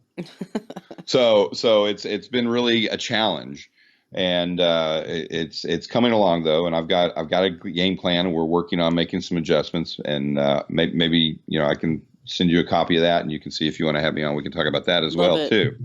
But what we know is that there's cognitive therapies, and the cognitive therapies um, are there to change framework, change positions, change language. For example, using absolutes. There's no real absolute in this world, is there? Except for what? You're going to die. You can try and avoid taxes, but if you get caught, but you're going to die. I mean, that's an absolute. But we use things like everybody hates me. And one of my favorite Mm. things, everybody, the 7 billion people on this planet? That's pretty amazing. How do you know all 7 billion people? They hate you. And in all the languages you'd have to master. You know, it, it, so we know that's a fallacy. Mm-hmm. But we have to get the person to stop using absolute language, because absolute language is very destructive to our psyche, especially if you've got some bad things that have happened to you. If the dominoes have fallen just right in the recent past, or maybe in distant past, but they continue, little ones keep falling, and it keeps reinforcing that belief set that you've created. So we want to change that cognitive restructuring. Then we also have different types of, psychoanalytic. Of course, we know Freud. Why is Freud so important? Why is he something that we always bring up? Well, Freud basically believes that everything resorts back to these unconscious conflicts between sex and aggression. So that becomes very seductive in storytelling when you can use aggression or sex. And I mean, it's just, we think about the good and the dark. The dark side is very seductive, and the light side is nice and warm and loving, and it's got its own seduction for that peace that we want to have there too. So it's seductive also, but we all openly discuss wanting peace. We don't all openly discuss, I wonder what it feels like to do something evil to somebody. Mm. And everybody goes, "Oh, you're sick." I didn't do it. I just talked about it. Does that make me sick? You were telling me the other day how that person cut you off on the road, and if you'd had a gun, you were going to shoot him, but you didn't have a gun, so you didn't shoot him. Does that make you sick? Thoughts are not inherently sick. Your actions, when you actually take action on them, can be. So we have to kind of watch what that is. But we also then, they're in between those two, that cognitive, you have other things like behavioral, where we don't really care what you're thinking. We just want to reinforce certain behaviors, and we can get those things to change. And then we have blends, cognitive behavioral. Now, cognitive behavioral and behavioral work really good. Insurance companies love them as a therapist, because you can count and measure really well, and you can make progress. And we know, hey, they're making progress. They made 3 out of 7 goals. We're going to make 2 more in the next week, and we'll be done here in 4 weeks. They love that. They don't complain and argue with that. But at the same time, with the right patient and the right situation, I've had insurance companies say, "No, you do as much therapy as you want with those patients." And it was all the right things. I had a young lady who was mauled by a pit bull and had peeled her face back and chewed her Jeez. nose. And they got the dog off her, got her in an ambulance, and the plastic surgeon rebuilt her face. And from that day forward, every day she looked in the mirror, there was somebody else in the morning looking back at her. Mm. And the insurance companies, nope, do all the therapy you need. And when I first saw her, we were going 3 days a week, and we ended up getting it down to once a month over a period of years. But and then we stretched it out, and then she did a couple of 6-month checkups, and then the last time I heard from her, she sent me a invitation to her wedding. So Nice. exactly. And and that was we had to use a very eclectic kind of thing, because she was having all these intrusive thoughts, because this is a stranger looking back at me at the mirror. But she was also having all these, these Freudian things about aggression, and I'm not mad, I love dogs. And, it took me about 18 months for her to, on her own, decide she needed to get rid of the big dogs that she got after she got mauled, trying to prove to herself she wasn't afraid of dogs. Wow. And that changed her whole life perspective. And just one thing after another. And I have to give it to that insurance company. They never once balked at any extension at all. Not one time. They didn't give me a hard time. They didn't say, "Oh, we need a copy of every one of your notes." It's like, give us a summary of what you've done so far. And that's the way it's supposed to be. But if you come to my office because all your kids have gone off to college and now you have no meaning in life, and you were taking care of the hamster, but the hamster died, and now you just want to go commit suicide because the hamster died. It's like, okay, first of all, you can get a new hamster. They have a 3-year life expectancy anyway, but that doesn't mean it doesn't symbolize those children that left, and that they feel like that they're not there anymore. So there's some connections there. And Freud does all that symbology and how it replaces one thing for another. And then go to Carl Jung and all the images and the patriarchal matriarchal models and things like that, and a collective unconscious. And there's just all these things that seem very mystical, but it's really funny. I did my last doctorate degree. I did it at a school that had one of the researchers who'd worked with Herman Rorschach putting together the Rorschach test. He was not a young man, but he made me push my boundaries and made me learn the Rorschach test and make probably better than I wanted to be at it. But when I have patients who come in and the cognitive stuff doesn't work, the cognitive behavioral doesn't work, when I start using, thought stopping and Albert Ellis and all these, and nothing's working, and I pull out some Freud, and all of a sudden this person's life changes in a matter of weeks. Wow. It's like, whoa, this was right. This was right for this person.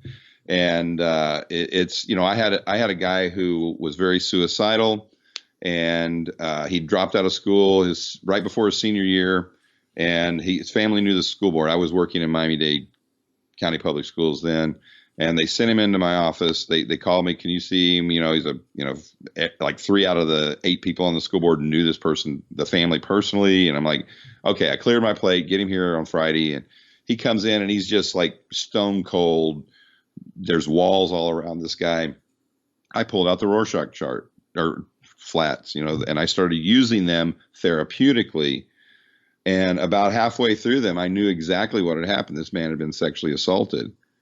What's the Rorschach thing you're talking about? The ink blot test. Oh, ink blot. Okay. Yes.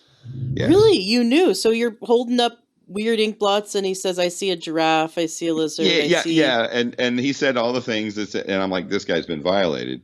So I put the cards down and I said, so when were you raped? And the guy turned white. I thought I was going to have to call an ambulance, And he's like, who told you? He goes, I've told nobody. Nobody knows this. How do you, he just kind of freaked out for a few minutes. I let him vent. I go, well, that's why they pay me the big bucks. And, I got all these CLS degrees on the wall, they're actually good for something. And I was able to get this guy to give us a shot. I talked to Miami-Dade, as big as it is and all the problems it has with being big, they have some amazing things. For example, they have high school campuses on some of the community college campuses there, and adults can go there and get a high school degree through their community college, and it has a community college transcript and all that kind of stuff, but they're actually working for a high school degree. But then they can take their college credits to their bosses and say, I'm taking and so adults who didn't finish high school are going back and finish high school. Because that's cool. And well, I picked up the phone. One of the psychologists I worked with was stationed at one of those schools inside one of the college campuses. And I'm like, hey, here's what's going on. If his parents find out what's going to happen, what happened to him, he's gone. I mean, this kid, and he had demonstrated that he would do it. I mean, there was some history there. He commit suicide? Yeah. And so the guy goes, well, let me talk to my principal. And we sat and talked with the principal. The principal said, if you two psychologists are willing to this, I'll do everything I can to, I don't need to know what has happened with this young man as long as this is the right placement for him. So we had our admission review and dismissal meeting. We went through and we figured it was just going to be the parents, him, and a couple teachers. We walked in, there was almost 30 people in there. It's like, because it's a college campus, these college professors don't know what's going on. I want to see this. I was like, oh my goodness. So me and the other psychologist sat next to each other, and we just kind of mumbled through stuff and just started signing paperwork and passed it around. And everybody acted like they knew what they were doing. They signed the paperwork. We got the kid in, and he graduated. I got a phone message left on my answering machine in my office that next summer, and it was about 7 minutes long. And he started off by telling me I had planned on killing myself the weekend after I met you. And he went from there to, I can't thank you enough. I just got a full ride to a major university. He gave me the major university and all that kind of stuff. If you had not, you gave me my life back. Yeah. So when people criticize psychoanalysis, man, it's not right for everybody, but when it works, it works. And the Freudian ink blot tests, all that kind of stuff, there's a place for that, and we need to show it respect. The reason why, though, that we really push that and you see it so much, besides it being seductive, it was the first time somebody had put together an organized theoretical orientation for psychotherapy. Mm-hmm. And what went on before then was there was this guy called Emmanuel Church, and he would go around, and he was kind of the Oprah of the day. He would go to town theaters, and people would come in there, and people would come up and talk, and their families would go up, and he'd do family therapy in front of the audience. Wow. And of course, who could afford to go? You got all your doctors and attorneys and your businessmen and all this kind of stuff. So they were paying this guy tons of money, and people would volunteer and be a victim, and he would actually help them work through things. And the doctors were sitting and going, man, look at how much money I could be making. But we have to, the Hippocratic Oath says we either have to have research proof or we have to have strong theoretical orientation. And we had neither one of them. So this guy could do it as entertainment and made lots of money. And then all of a sudden we had this book that come translated from German called Interpretation of Dreams by a guy named Sigmund Freud. And he'd written a theoretical orientation for talk therapy. And now doctors could go do that. And that's why that's how that was he was the game changer. Yeah. And we went from there to, okay, let's break this down. What of this is really working? And we found out some specific things, like even if you go to a psychoanalytic school where they're going to teach you psychoanalysis, the first techniques they show you are Carl Rogers' person-centered therapy, because if you can't get your patient coming back to therapy, it doesn't matter if you're the best therapist in the world if they're not there to do therapy. And what do we know about Carl Rogers is that he makes that person feel valued and empowered, and they want to come back. So you start with that, and then you go to your orientation, whatever you do best at that point. And so it's just a lot of skill. The best predictor, though, of whether you're going to be successful in therapy is not what orientation the therapist has. It's really? how long the therapist has been doing therapy. Really? Because just like I told you, but when people say, what is I'm a cognitive behavioral therapist when it comes to therapy, but I know how to use eclectic psychotherapy. I can use Freudian, I can use Jungian therapy, I can use Gestalt therapy. Mm-hmm. But I don't start with that. I start with my patient. What is my patient going to respond to the best? And how do I know that? Experience. And I find out through my structure of cognitive behavioral psychotherapy that, okay, this isn't working, that's not working, this get a little bit of benefit from here, so I'm not going to throw that out, but I need to tweak it a little bit. But I have to keep the same goals in mind the whole time. And the cool thing with, again, cognitive behavioral, I can count and measure, and I can make progress. Mm-hmm. So I tend to keep part of that cognitive behavioralist perspective in there, even if I pull in psychoanalysis or hypnosis or something like that into my treatment of the patient. Because then I've still got that benchmark that I can say he's making progress or he's not making progress.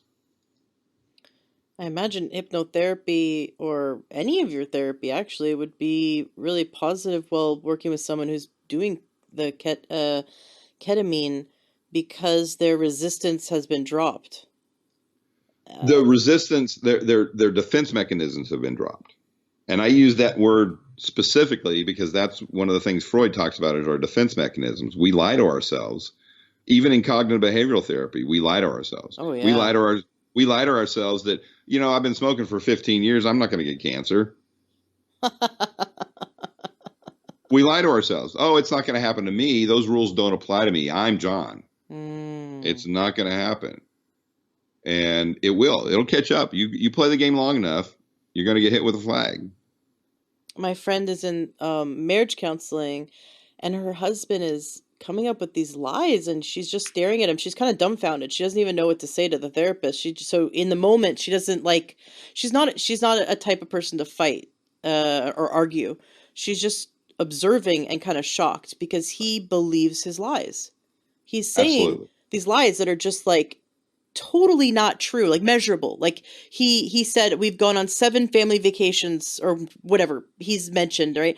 And she's like, she can count 3. She's like, no, or he says, I always take the kids to the park on the weekends, and he's done it 3 times in 7 years. Like that kind of thing. Like it's just Right. he's and he believes his lies, and it's just really amazing to sit back and then go, yeah, how much do we lie to ourselves and believe it? I'm going to go to the gym tomorrow. Well, that's Just one that's the chocolate bar. crazy. Yeah, exactly. That's the crazy thing about lie detector tests. Because if you believe your lies, you're not going to show up as lying. Wow. And so that's why that's not what we should be using. The best lie detector test we have is that jury of your peers and that judge up there, not some machine, because Mm. you get all these other perspectives. You don't just get yours when you go into court. We have other witnesses there. We have DNA testing there. We have drug testing. We have alcohol testing. We have fingerprints, whatever. We got all this other stuff there. It's not just you and that machine. Because again, if you truly believe, or heaven forbid, you're truly antisocial personality disorder, a true sociopath, and don't mind the fact that you may have harmed somebody significantly, you're not going to have a physiological reaction to that. So a sociopath is less likely to fail a lie detector test. And that's who we want to try and catch, right? Then why do we keep using them? Well, we keep using them because the whole game is we want to scare the person enough to make them think that we really can tell they're lying, so they just cop a plea and tell us what really happened.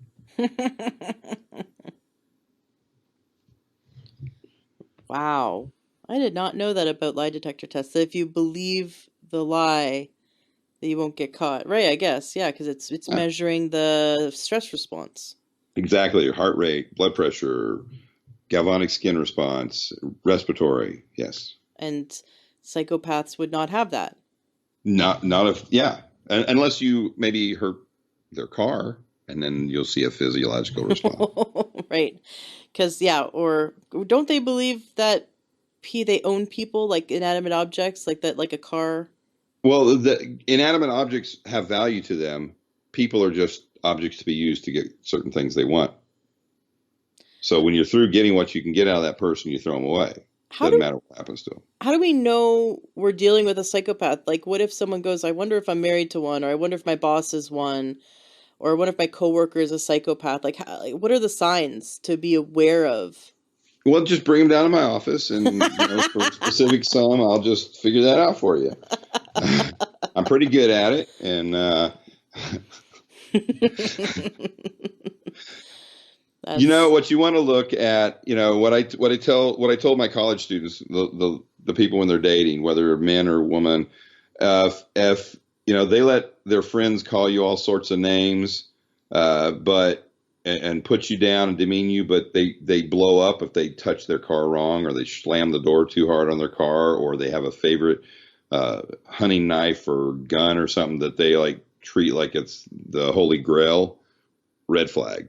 Don't walk away, run away, mm, because that inanimate object is more valuable to them than a living person. Run away. Another mm. thing, it's funny how it happens. Dogs. If not just one dog, but every dog this person comes around doesn't really like that person, red flag. Very Dogs pick up on interesting. our physiology. Mm. That's why, seizure dogs, true helping dogs that are trained, can pick up on your seizure 30 to 45 minutes before it actually happens. Wow. And you'll be safe. You got a seizure dog. Oh, it's time to go. So they'll take you and sit you down. time to go lay down on the couch over here. They got their patterns of behavior, so we have to train the people to read the dog's movements too. But it's pretty amazing when that happens, and you get patients that are no longer slamming their heads on the corner of the coffee tables because they started having a seizure and weren't expecting it. Right. Very interesting. Oh, Dr. Huber, I could talk to you all day long. This I definitely want to have you back on the show, but you knew that. You're such a pro. Every show you're on, they want to have you back. You're very entertaining and educating. You That's the perfect combination, right? To be entertained while you're learning. So you're an excellent guest. I definitely want to have you back. Especially when you've published your book, especially when you can share more information about ketamine that after some things have happened in the near future, Yes. hopefully. It's been such a pleasure having you on the show, and I love your mission, that your nonprofit is here to normalize mental health. That going to a counselor should be like, we take a shower, we want to be have physical hygiene, we go to a mental health counselor to make sure we have mental hygiene, right? And just make it Absolutely. normal. You know, Normal, healthy people can go to therapy. and they should, even if it's just a checkup. And I tell people that, why? I don't have any well, think about it. Your world is going great. If you go see a therapist just to kind of know what you look like when your world's going great and then the bottom falls out, that therapist already has a history with you and they know where you need to be. Mm. But more important than that, if you're one of those people who tend to not have problems for real and you cope and you manage, your friends come to you all the time for help. And there's been more than one time in most of those people's lives where they go, "Hey, buddy, why don't you go see a therapist?"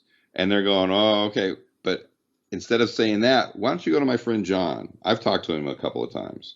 They're more likely to go see me then, instead of let's just pull up a phone book and find a therapist here.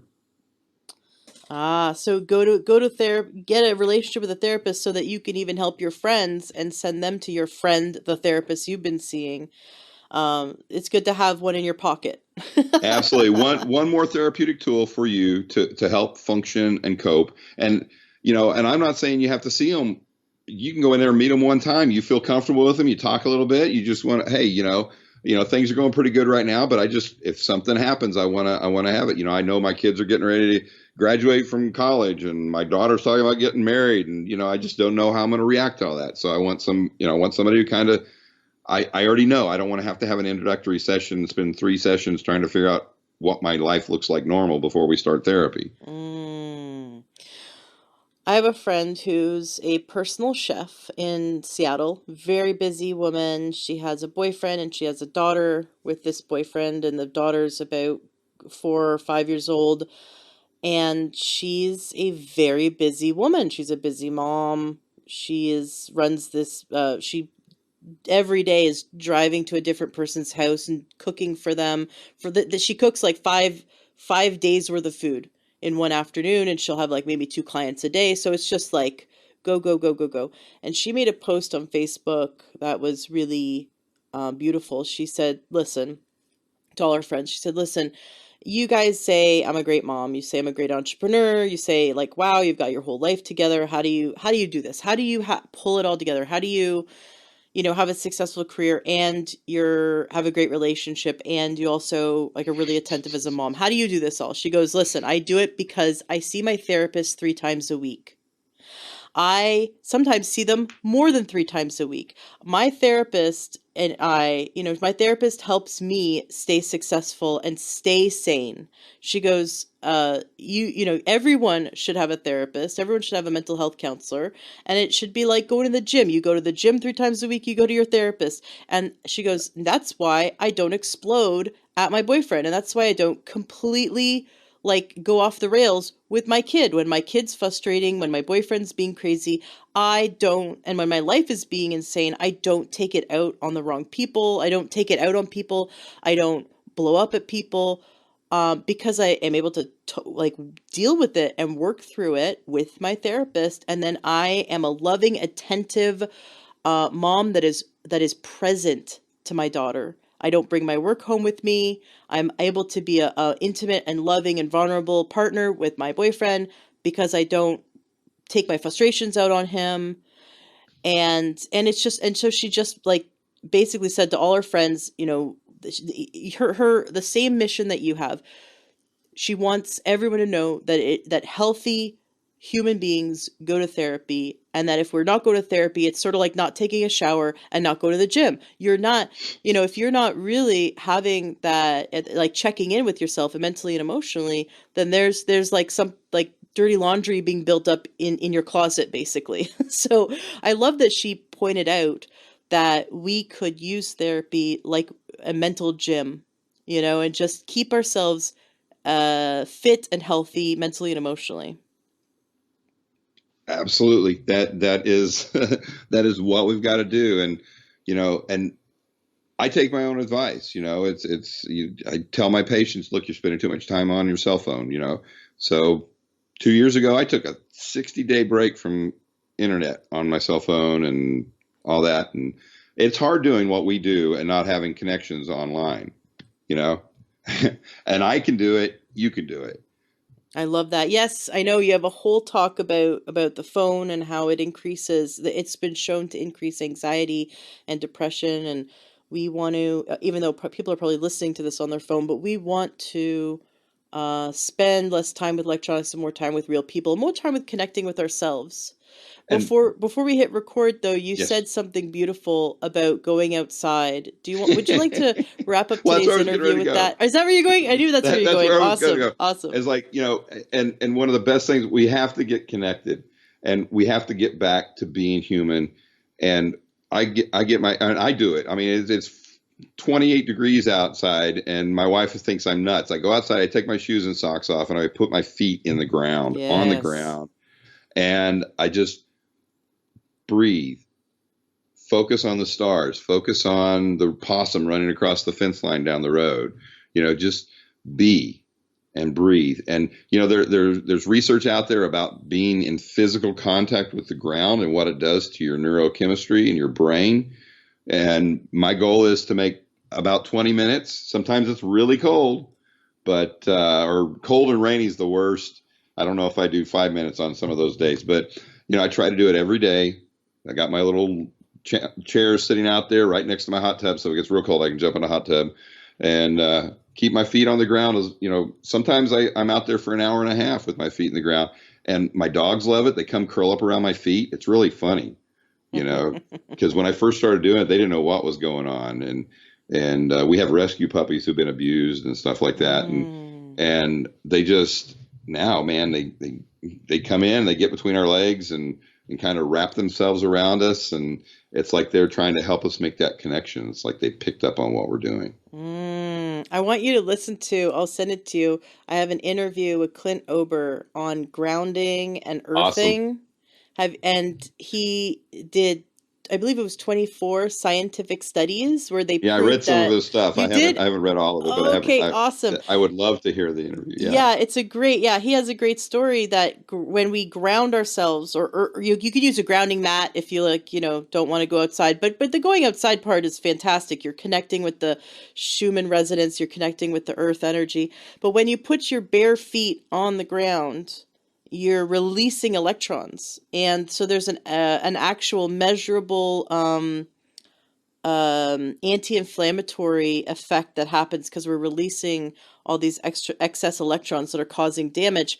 But that's the connection between the mental and emotional body, the physical body, and this energetic body that we have. You're bringing it all together in that moment when you're spending time outside in nature, breathing, feeling your body, connecting back with the earth, like just releasing and letting go of all that excess energy, and connecting with the universe. And then you can start to process your day in a way that is cathartic. So it's beautiful. I love that advice. I think we should all do it. We should all get out in nature more, put our feet in the ground, and just breathe.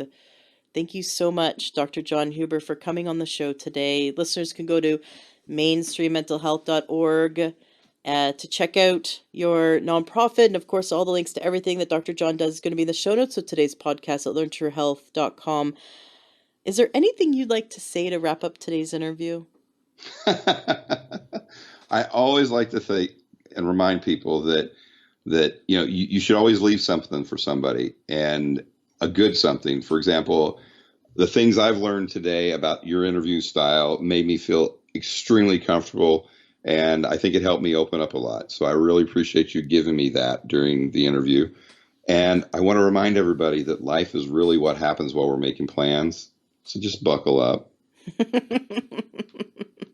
Buckle up and love yourself and love each other. Thank you so much. This has been such a pleasure. I can't wait to have you back on the show.